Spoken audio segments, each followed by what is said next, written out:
Magandang umaga po sa inyong lahat.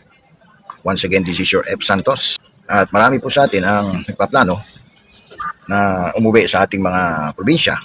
No? Dalawin yung ating mga mahal sa buhay.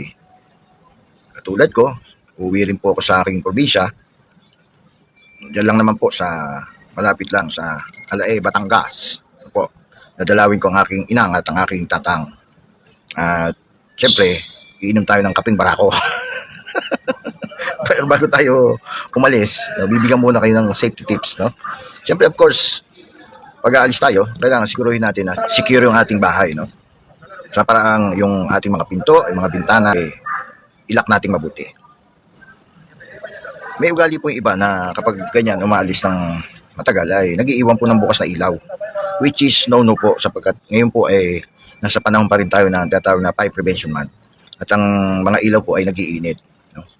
Kung magagawa po natin, mag-install na lang tayo ng mga ilaw na sensor light, no? Kapag may dumaan, automatic po siya nagbubukas.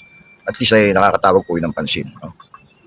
At i-unplug din natin yung mga appliances, yung mga electronics, lalo na kung i-consume po natin yung 5 araw na bakasyon.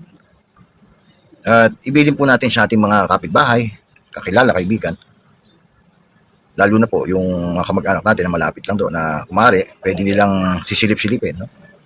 Malapit lang naman sa kanila bago sila umuwi. At kung tayo po ay matatagalan, bayaran na po natin advance yung mga bills, no? Para, halimbawa, kuryente, tubig, baka paputulan po tayo.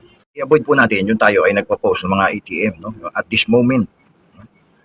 Kasi po, nakikita po yan ng mga masasamang loob. Pag pinopost natin sa SOCMED, no? Sa social media, maaaring magkaroon po na ideya yung mga tao, no? Mga masasamang loob.